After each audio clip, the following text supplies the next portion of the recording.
hello everyone. Hope everybody survived Fashion Week. So I see a lot of happy faces. So I guess everybody got a lot of rest. And whoever is not joining us in person, welcome to join us online. So today we have an amazing guest. It's Julia. I obviously you read her bio since so many of you are here. She's been working with Flying Sofa quite a bit. That's how we know her. She's represented by Wall Group, which is one of the biggest agencies in the world, and she's styled for so many different things. I'll let Julia continue introducing herself. All right, so my name is Julia Muller. I'm originally from Amsterdam, so I moved here 2 years ago. I commuted a long time between Paris and there, and then I thought it was time for the big step. I want to move to New York since I'm 22, so I'm super stoked to be here and love it absolutely. So yeah, I joined the Well group. Actually, my agent is also Dutch, so it's very easy for me to communicate. She also is in New York. And yeah, I do a lot of different stuff. I do editorials for Vogue Arabia for many years, Vogue Portugal. I do shows for Louis Vuitton, campaigns, everything you can think of. I like the wide variety, and yeah, so that's me. That's amazing, Julia. Today we want to talk about start with Fashion Week, obviously, since we're in Fashion Week. So, Julia, what is going on with Fashion Week? What's your take on it? Tell us your thoughts. Perfect. I think it's a very good start of Fashion Week. I think what I really noticed is that there were some political views, which I love. When something happens, it's not just superficial, but you really try to make a point. Like Aria, for example, they had like a lot of military jackets, like a lot of the military hats, like a little bit statement of what is happening in the world. Um, yeah, so I think that is like really amazing when a designer goes to that length and tells a message.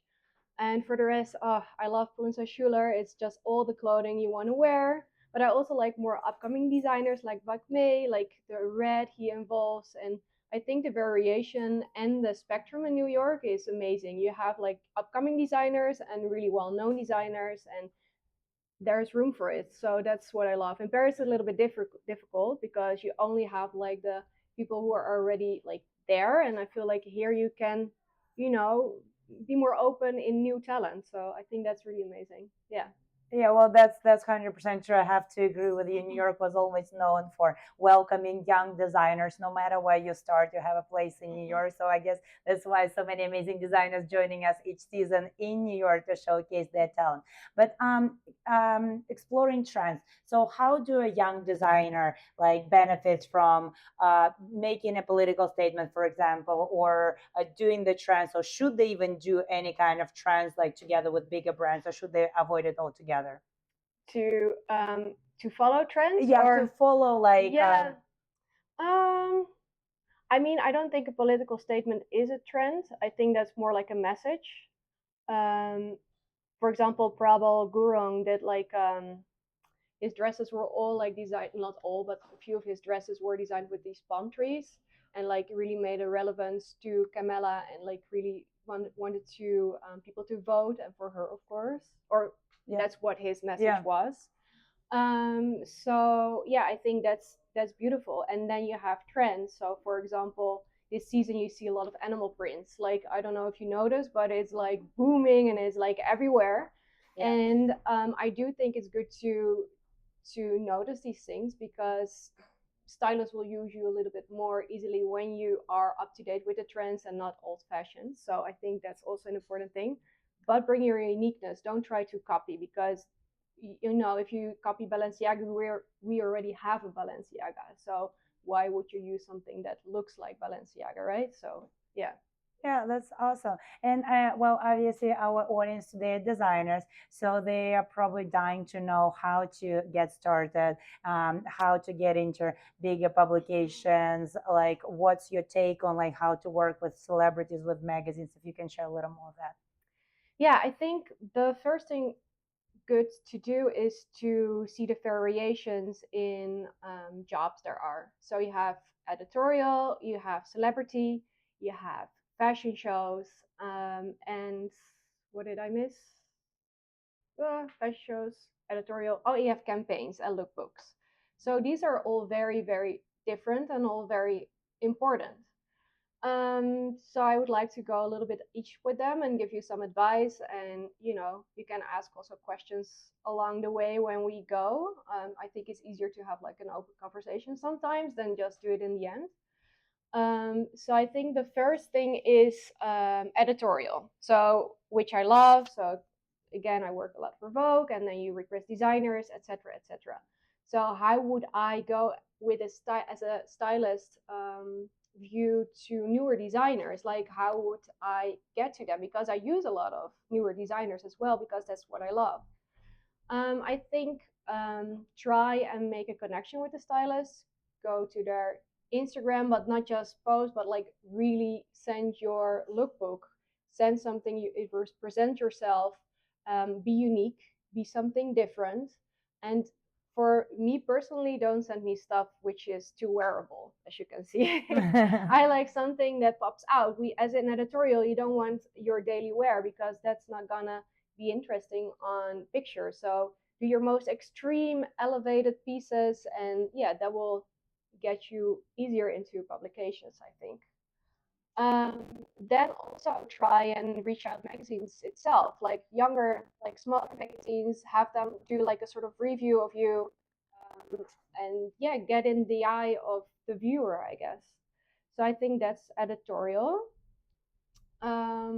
What else? Then we have, oh, yeah, I have a yes, question yes, that of course. maybe Please maybe do. many designers will also have. What's about sizing? So I think one is the Mhm. most popular. So your most extravagant samples, what size should they be for editorial? Well, normally the model is size 2, so usually it's easier for me to use a size 2. But nowadays, because it's all about body diversity, it's not about anymore being like very skinny. So I would go and make maybe 2 samples, maybe one for plus size and maybe one for smaller. And that's what you see on the runway as well. For example, there's like a Balmain look, and they have it in big and small. So I think that would be like a good advice to give. What Yeah. would be considered plus size for a for fashion? Like what size would it be? I think size 10. Yeah. Okay, so Yeah, that's I know it's not a plus no, no, size, no. but I'm just asking because it's one of the most common questions for yeah, us, and yeah, we kind of gather some information on yeah. that. So I'm always curious. I would Like, say for editorial, we're now on yeah, the editorial side. It's yeah, not editorial commercial, stuff. eh? So for editorial, I would say size 10 to 12. And then we have celebrities, which Mhm. is a whole different ballpark. And celebrities range from every size we have. So it's just when you do editorial, either you do like a plus size or you don't. And sometimes they're plus size, and that's even more Yeah. difficult. So even yeah, the range is good to have, but if you have celebrity, I would be able to tailor it. So if you're doing really for a red carpet, say to the stylist, hey, I can even make something for her. That would be awesome. Or I can come and tailor to her body, because every body type is very specific, and celebrities are a lot of times not models. So which is more fun to also create something in a different body shape. But yeah. What about shoes and bags? So shoe sizes and bag like types like that are good for editorial. Um, Shoes. I think again for me, I would choose shoes that are very out there. I love like long boots. I love Balenciagas. I love something that has like a little, zhuzh to it, which is not like a more wearable shoe Mm. for editorial. Yeah, and sizes for editorial. Sizes is always size 40, which is in America size 9.5, I think. Yeah. 9, yeah. And yeah, What about bags? I'm just representing all the designers asking this question because I know that a lot of you have like bags and shoes here. mm-hmm. So what about bags? What type of bag? Like is it a clutch bag, bigger bag? Like what's Mm-hmm. good for editorial? What will you pull most Yeah. likely? I would pull most likely either like a huge bag or a very tiny bag, Okay. or something that has a very interesting, weird shape to it. So yeah, again, something which is creative and something that's different and something I haven't seen before that will pull my attention. Yeah. Yes. Mm-hmm.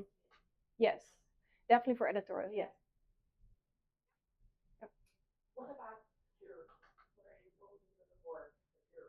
Jewelry. Also again statement pieces, but I don't use too much because if, for example, the dress is already like huge, I won't like it gets too much. So somewhere you have to budge. If I have like a very slick Saint Laurent dress, which can be amazing, but then I would use a huge bag to make it like look cool, right? But if I would have a huge like Balenciaga thing, well, with a huge bag would actually be cool. No, I'm thinking. But yeah, I think something that pops out. Nothing tiny. I mean, tiny would be possible for a celebrity who has like a very chic, Cannes festival event, like very high end jewelry, more like subtle rings.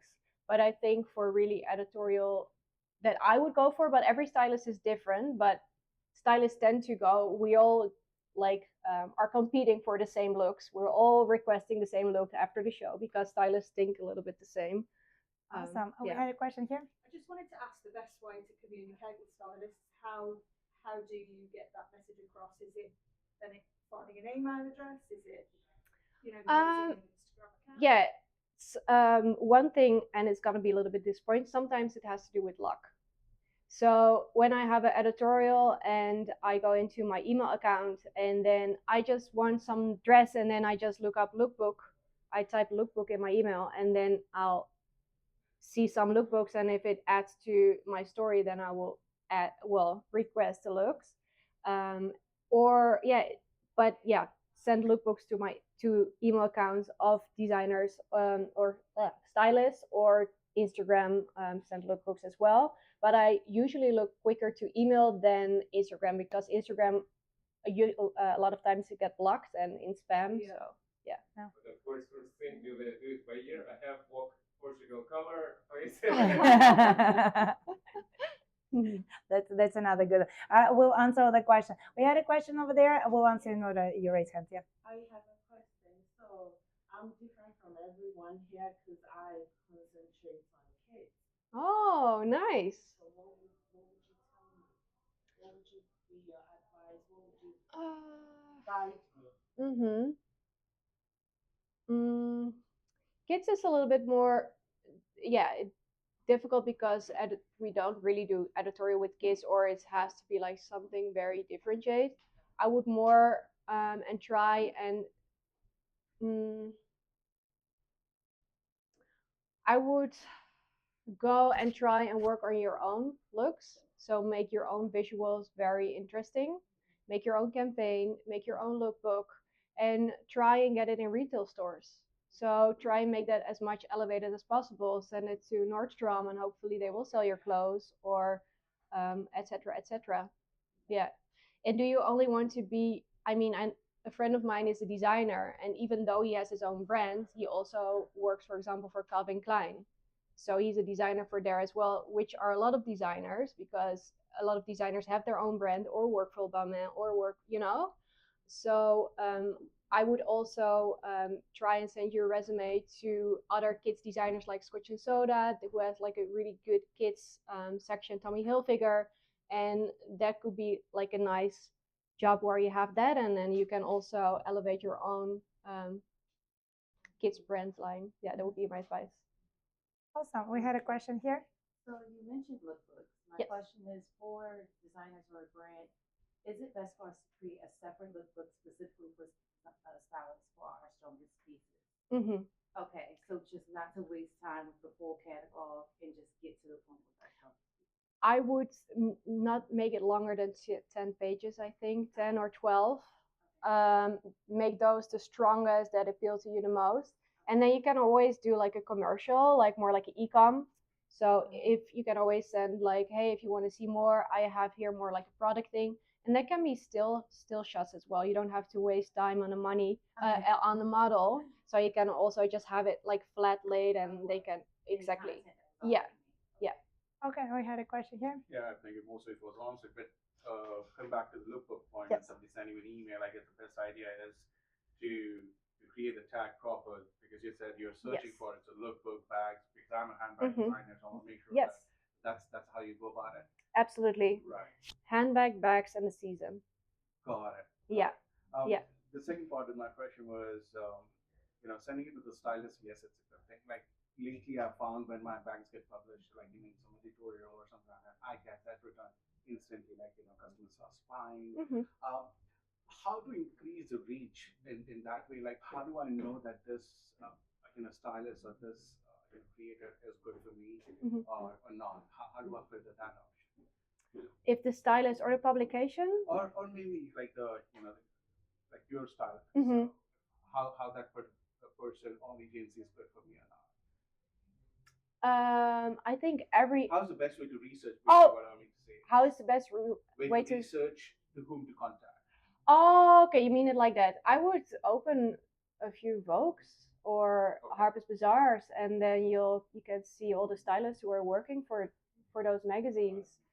Instagram is a good research. Look at the publications you really love, what inspires you, and also look at stylists that have your style.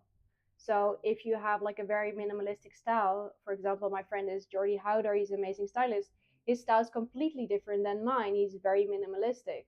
So I would rather reach out to him than me, right? So also specific. Oh my God, my English today.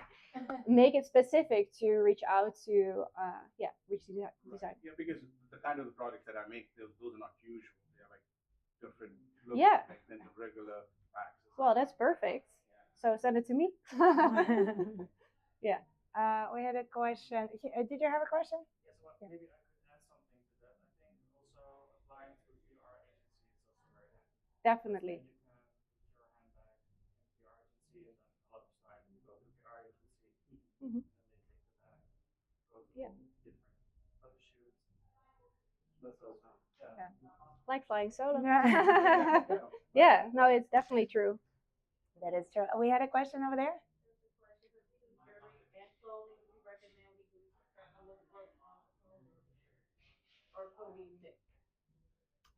I would mix it, and then you can always do like, so you have, for example, a look on the model styled all up with the jewelry and with the clothing, and then you can have next page, like the jewelry exaggerated, or like go below, and then you can really see the jewelry which is on there just as a still. Yeah. Okay. So I guess you can continue with what other types of things that designers can place their pieces in. Yeah, so I finished with editorial, and then, well, we already went a little bit there, but it's lookbook. And I think the most important thing is there is to differentiate. Why are you different than anybody else? Like, what makes you unique as a person? And the good thing is, everyone in this room is unique because you're yourself, you have your own style, which is amazing. And now you have to dive in and create something that is really you. And hire a good model, very important. Hire a good photographer, very important. Don't I know sometimes it costs and invests, but you have to have good images, because if the images are not correct, nobody, well, not nobody, but it will be more difficult to be used by a stylist. So yeah, I think that's an important thing. And when you have your lookbook, you can send it to everyone. You can at least send it to press agencies, you can send it to retail stores, you can really, show your work in a way that's very important to you. And then you have campaign shoots, which is a little bit different because it's usually like 3 or 4 huge images, but that it has to be on the next level because it will cost a lot of money, because you want to be on billboards, you want to be printed, and that will cost money, but that will be the next step, so people will notice you. Or you can do a campaign online and you'll say it's a campaign, which is also fine, but eventually you want to be those people who are on the billboards and be noticed. Yeah. Yeah, any questions so far about lookbooks? Yeah. So I have my question to you. I own a contemporary brand. Mhm. Which style? I guess you could say, which stylist group would you recommend going for first, the editorial or the celebrity? Because I know sometimes having a public figure as a brand can sometimes decline the value of a brand Mm. if It's it's based on a not. public figure. Mhm. So, what would be your recommendation? Um, I mean, it depends on the celebrity. A celebrity can really bring you far along because they have a lot of um, influencers. They have a lot of viewers. So I think it's always helpful to have a celebrity there. I don't think that will degrade your brand because almost every huge designer has a collaboration with a celebrity. That's my opinion. But I would do both. I would do both. Like go out there, go do everything. I think the more the merrier. Yeah. Yes. What made you want to go to America? Was it like a movie or did something Good question. Well, Sex in the City, duh. No, no. No. One of the reasons which I really love that America, I feel it's really open versus Europe is a little bit more close-minded. So it's you. I got stuck at a point I could not grow further as a stylist, and I feel here they it's more open. You get can get to places way faster. There's more jobs, more budget, bigger campaigns. Like everything is bigger. It's America, but in the end, like designers like Saint Laurent, everything is in a lot of things are in Paris, but a lot of things are in US as well. So I think both are very interesting. But America, you can grow way faster than anywhere else. Yeah. So how was the transition for you? Because I can imagine you are in the Netherlands and then Yeah. you think I want to go to New York. Where do you Yeah. start? Like, Yeah. Well, I had a very good agent for starters, so that really helped. And it's not that I started over because I already had like a name in Europe, so that helps as well. But I have to be honest with you, it was rough in the beginning. You know, the first 6 months, like nobody knows you, and you're known in Europe and nobody knows you here, so you have to almost start a little bit from the ground up. Meetings with photographers, meetings with brands, make work, blah blah blah, and then because again my name was already there, it went eventually went very fast, and now it's like the last year or 1.5 year it went really really fast, so that's great. But it's a rough one. It's definitely a rough one.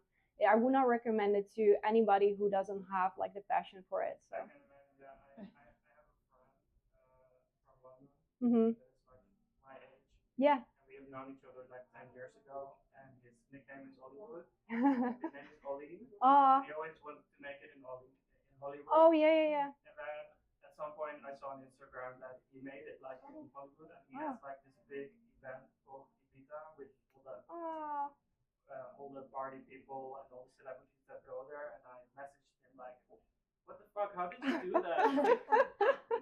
Like, Good for knowing him. you in London, Yeah. you were not really well known yet. Yeah. You were like Yeah. going to clubs and stuff. And then he said, "Yeah, well, I just went on the airplane and that's it." Yeah. But Yeah. for me, I was like, how is that for me, it possible? sounds like no, Yeah yeah yeah I could never do that. yeah. Well, I think when you have a vision, I think it's very important. Just visualize something, and I think work very hard and don't give up. I think those are my advices I always give to my assistants because it's not easy to get there. It's not. But like, don't give up and believe in yourself and believe in your own talent. And fashion is subjective. Somebody can love your work and somebody can hate it. But don't listen to the haters. Just yeah. I mean, try and improve, but that's also important. But yeah. I guess that's a good point. That when somebody says this saying that, oh, I don't like what you're creating, or like, I'm so glad you said that. Now you're not the demographic. Go somewhere else. Exactly. Exactly. Yeah. Yes. So like, I think that a lot of us are not from the US. So like, obviously I'm from South Africa. So like, how do you break into a country like America? I think that's like quite difficult in some ways. So like, I mean, it touches on like what you just said. Mm-hmm. So yeah, I mean like, how do you get into it? What would be the first step? I know you're going through it now, but Are you a designer or what are you? designer. Designer, yeah. I think yeah, I think the steps is it has to be a little bit of investment and patience. That's first and foremost. I think create a product that is very different from anybody else, that's very you and unique, and that's gonna be out there. And then make a lookbook and send it out. Send it out to press agencies, to stylists, to photographers, to anybody who will listen to you.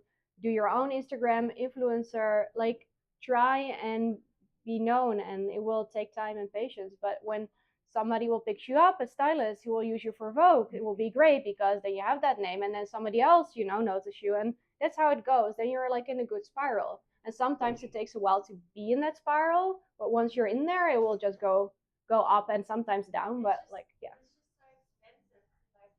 I know. I know it is. And I am the only provider for my family. So yeah, I understand. Yeah. Yes. I just wanted to ask retail, Yes. retail, bricks and Mhm. mortar retail, Mhm. very different now to even 5 years ago. Mhm. What would be your recommendation with regards to whether to put product into bricks and mortar retail Mhm. or whether to keep it as an own sell? So if you're like an accessory brand, Mhm. do you keep that product exclusively to your brand? Do you, if a retailer wanted it, do you say, yeah, I'd love to? Because that can sometimes damage what the brand look potentially. What I would would you say then. with regards to retail at the moment?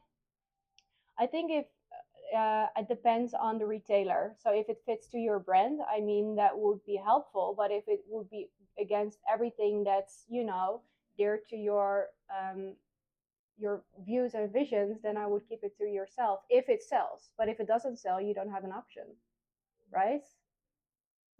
Sometimes it's like sometimes I do jobs that I don't like particularly like, but I do it for the money. Like it's not all like roses and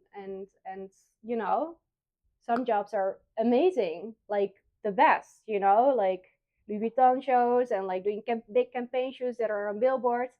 And sometimes you do a brand which is very well paid and it's a campaign, but you just don't use it on Instagram. So it depends. I mean, you need to survive in the end. So I understand, and sometimes you have to take a step back to get forward or try and do both, like have that retailer sell your stuff and you can also have your own, and and once you don't need a retailer, you can always take them out. I had a question over there. Yeah. So, with social media, do you think that LinkedIn is a very powerful tool? And if so, what should we put on there? Should we add a lookbook, or should we stick to more of the email form of communication? As a designer, Yeah. I never looked at LinkedIn, so I would not. I mean, you should have it so somebody can look you up, but I would definitely use more Instagram. It's very important. For the younger stylists, probably TikTok. I'm older, so I don't do TikTok, but I think I think definitely Instagram. That's my portfolio. That's usually how it go. And honestly, a website is also important so we can reach you. But I think those are the two most important things. Yeah. You had a question, right? I was just going to say, looking at you, I just see like your natural progression is obviously Emily in Paris was doing great, so Julia in New York.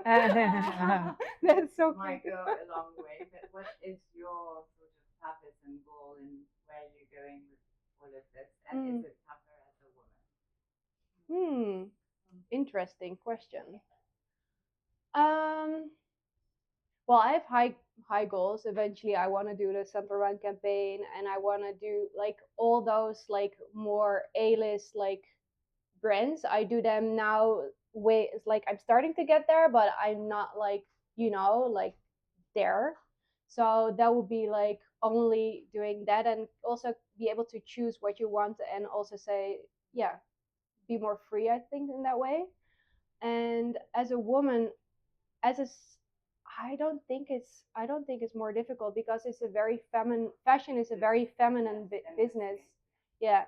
But you get I it's a very interesting question because I just had a conversation with my assistant, and I'm working for a brand, and there is like a male, and he's like the only male, and but he's really trying to empower and make himself very known, and like, and sometimes you get along like these male like really masculine, and then you have to be a little bit louder as a woman to stand your ground because it's easier to get like, taken down a little notch. But I feel like we're in a good business for females and yeah, yeah. Hmm. Yeah, I think. Oh, You which also wanted yes, to talk, sorry. yeah. Lookbook. We're almost there. What do we have? Uh, Campaigns, lookbooks we talked about. Then we have fashion shows. It's also where you show your visuals, maybe not for handbag designers or jewelry designers, but more for fashion. It's a lot of money. So probably if you're just beginning, it won't be even worth it. But I talked to my designer friend who is just, well, not just starting, but he wants to do like atelier. So even rent a space, and just showcase, ask some of your beautiful friends to wear your stuff, and be a little bit noticed by people in the business, so you have something to show for. It doesn't always need to be like a runway or etc. etc. Um, so yeah, I think that's for the fashion shows, and I'm gonna fast forward to the last one, which is which one did I miss? Now I'm getting. Oh, celebrities. Yes. Celebrities. So that's the last one. A lot of stylists work and brands work together closely with celebrities, and it's very difficult to get in because a lot of celebrities already have contracts. So, for example, I work with Jessica Chastain, and she works a lot with Givenchy. So it's, you know, brands already have like some sort of relationships with A-list celebrities. I don't say it's you cannot be viewed on celebrities, but I think my advice to you is try and really see who is really upcoming and is almost about to get there and get that bond with their stylist or the celebrity, their agent, and be there from the start because a lot of celebrities are very loyal and try and be with you and grow with you. So I think that would be my advice for celebrities. Yeah. Yeah, and from like from flying, so I would like to add, I think we had a huge success with celebrities. As you said, is just about to become bigger. So usually it's TV shows that's already popular somewhat. So a lot of people talk about it, but a lot of like not the main character, but like second characters are still not that like, I mean, you think you view them as known because you saw them in TV show, but reality is like not that many brands offering them to like clothing and everything. So it is easier to dress those, and you still be on a person that is known, but at the same time they will not like it's much more likely they'll connect with you. And on top of that, what Julia was saying is like, yes, they will remember who was there from the beginning. I feel like it's always been like our mission is flying so to support young like designers, like young stylists and young celebrities, because I mean, sometimes you just need a chance, and if you give someone a chance, they'll be there for you most likely all the way. So take your chances, and yeah. Yeah. So is so I have another question for you, and it's so when the stylists work with you, so for example, you pull something from like the designer directly.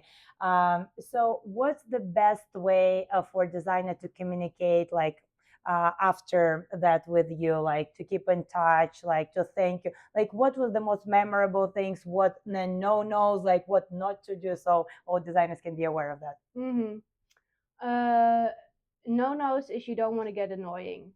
So you don't if I pulled, for example, something for Vogue Portugal, but I didn't use you, don't get sour about it because a lot of times stylists pull way more than we can handle, and just be grateful that's already pulled, and then hopeful for the next one. I think that's a big no-no. A positive also, help out a stylist when there's like a lesser publication.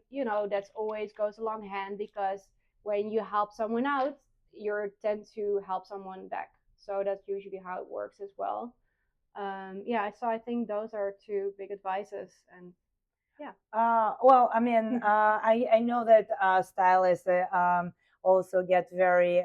I mean, it's just our human nature to be very happy when someone thank us.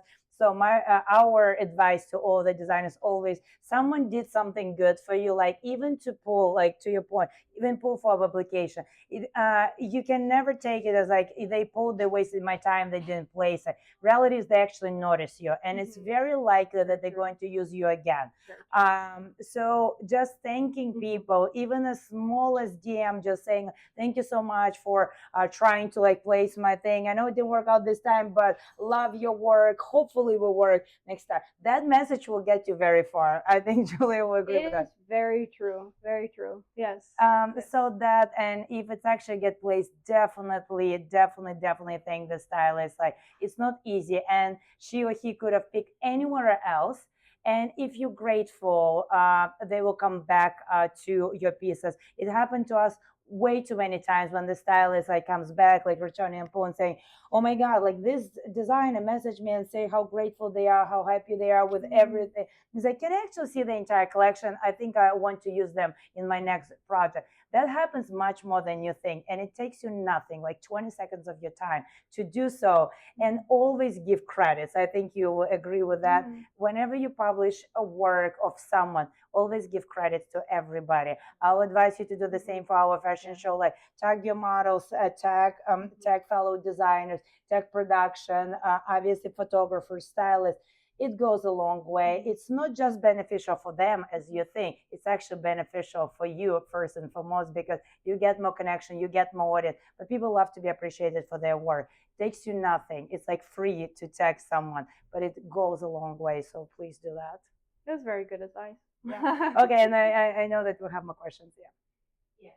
I'm a jewelry designer as well. When you were talking about working with stylists, do you normally, if you choose somebody, you give away the pieces? Do you most of them? Uh, I don't have a clue. it normally is just lending. So it's just a sample loan. So you lend it for the shoot, and then the stylist will send it back, and then yeah, you don't need to get no, you don't need to give away all your collections. I mean, sometimes, for example, if I don't have a budget, if somebody is in LA, I'll say, okay, I have a Vogue shoot, but there's not like a budget for shipping. Are you able to cover it? I would definitely do so. That would be like a small investment you could make, but that would be the only thing, because you always need your samples back, because that would cost you a lot. Yeah. Yeah. For someone young in the fashion industry, do you recommend LA or like West Coast or East Coast to get started? Or where would you recommend to kind of start? I think New York. New York? Yeah. Yeah. I'm a New Yorker now. Yes. Regarding lending the pieces for photo shoot, I make everything by hand myself, and it costs a lot of money, way more than $1 to just make it. So it does hurt me when something's breaking, something's torn. So what I do is I'm always present at the shoot, but there will be chances where you go West Coast or somewhere else that don't want to shoot my work, and there I present the pieces. So I have this super long contract, which someone look at, he's like, I'm not doing this. It's getting us in trouble. So I was just wondering what recommendation you would give publisher that.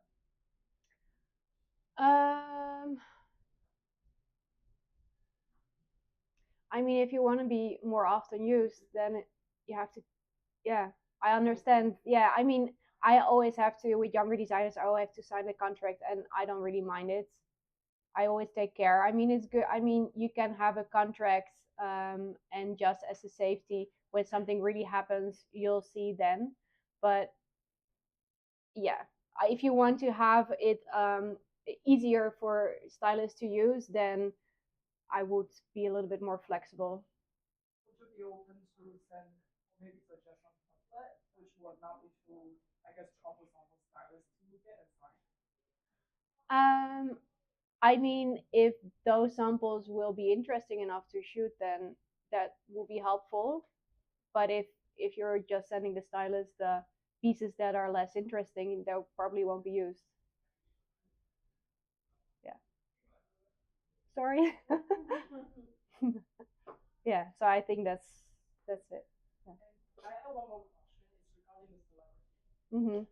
So, since I'm trying to pivot between bridal from where I am, because of the price I believe I can modify more with bridal clientele. So, and also I'm also trying celebrities.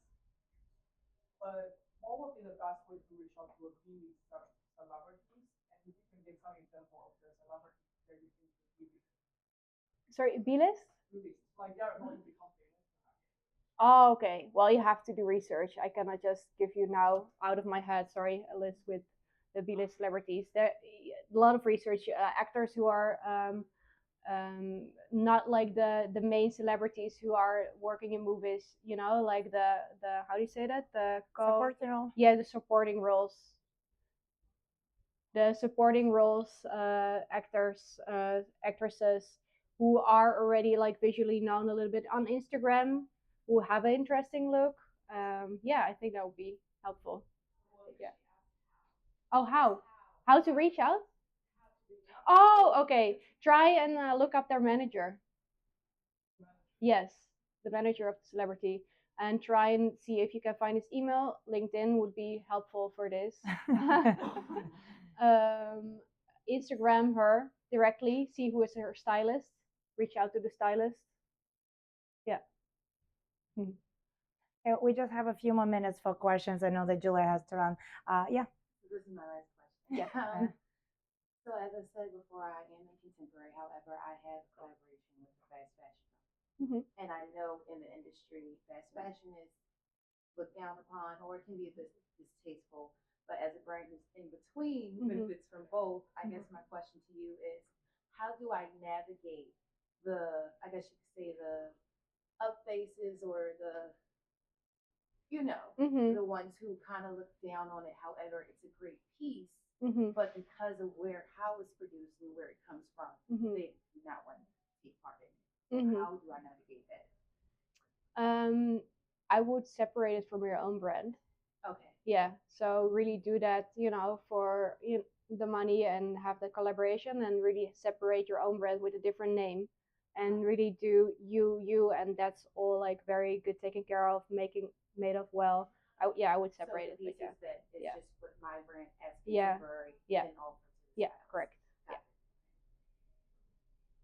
Kind of going off of that a little bit, as a stylist, you're more into the visual aspect, but is sustainability in materials a factor as well? Yeah, definitely. Yeah. Yeah, definitely. Yeah. Okay, awesome. I know that Julia will stick around for a few more minutes, hopefully, and can answer some one-on-one questions. So I want to, first of all, thank Julia for joining us today. Round of applause to her. Her schedule is extremely busy for Fashion Week, and she actually made time for flying through. So thank you so much, and for our designers. So as I said, she'll stick around for a few more minutes if you have like last-minute questions. Whoever had questions to Bahir regarding the cup room or leaving samples after the show with us, Bahir is there. I know that a few of you emailed just for the runway samples. Bahir is there. So thank you guys so much. Thank you.